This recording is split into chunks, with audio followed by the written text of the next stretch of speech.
चाषी भाई तुम्हार धान धरिक आस अरे आस चाषी भाई किए सब चाषी ना कौन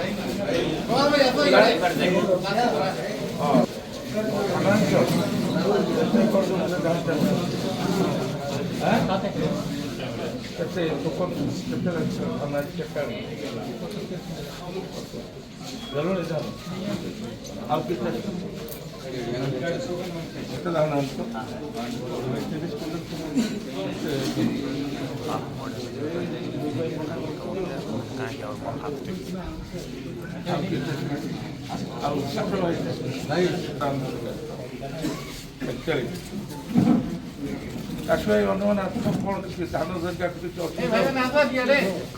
कौन किसी तुम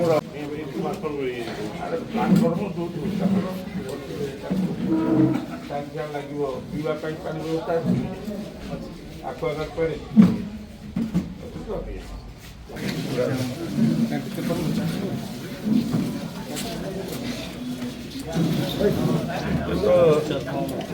चौदह रु 15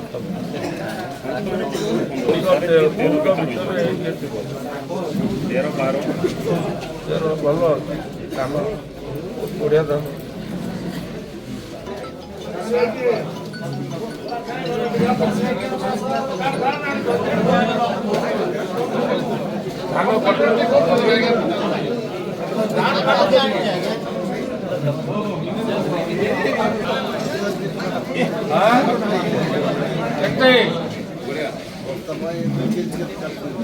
दु केजी काटुं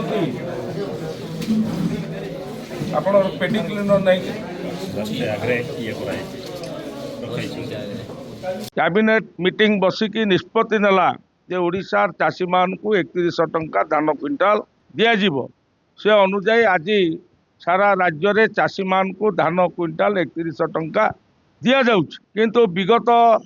सरकार जो विजु जनता दल सरकार थिला 24 वर्ष धरिकी कही नवीन बाबू 2015 मसीह शोलार 100 टंका धान क्विंटाल बोनस देवे देले नहीं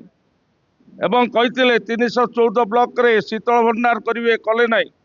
एवं कालिया योजना रे 5000 कर 10,000 टंका वर्ष को देवे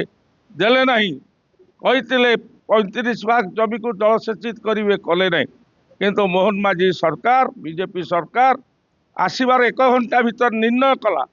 जे 3100 टंका धान क्विंटाल चाषी मान को दिज्व आज दि जाउछ एवं धान किणा कारबार को पूरा किभली भाव में श्रृंखलित भाव करा एवं दुर्नीति मुक्त करा शोषण मुक्त करा से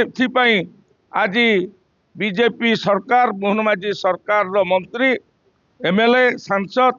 सारा राज्यर समस्त धान मंडी बुलिकी परिदर्शन कर तदारख कर परिप्रेक्षी में मु आज नवरंगपुर जिलार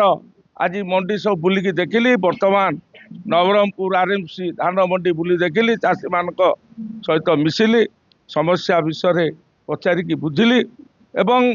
किभली भाव में कटनी छटनी हम नहीं चाषी तार प्राप्य पाइब एवं धान किणा कारबार जो माने दुर्नीति करेंगे असाधु उपाय अवलंबन करेंगे चाषी मान को हैरान करेंगे हरकत करेंगे से विरुद्ध में दृढ़ कार्यानुष्ठान ग्रहण कर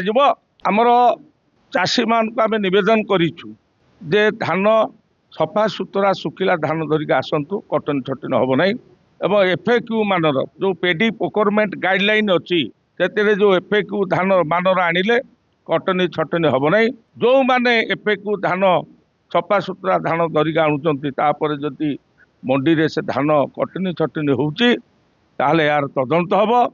एवं संपृक्त अधिकारी विरुद्ध में दृष्टांतमूलक कार्यानुष्ठान ग्रहण कर हाँ मिलर बस्ता जो टोकन लगिला बेलू चाषी मान को बस्ता देवा कथा କିନ୍ତୁ ଏଠି ବି ଅଭିଯୋଗ ହେଉଛି ବସ୍ତା ମିଲର୍ସ ମାନେ ଦେଉନାହାନ୍ତି। ଏ ବିଷୟରେ ମଧ୍ୟ ଆମର ପୁରା ତଦନ୍ତ ହେବ, କ'ଣ ପାଇଁ ଦେଉନାହାନ୍ତି, ୟା ବିରୁଦ୍ଧରେ କାର୍ଯ୍ୟାନୁଷ୍ଠାନ ଗ୍ରହଣ କରାଯିବ।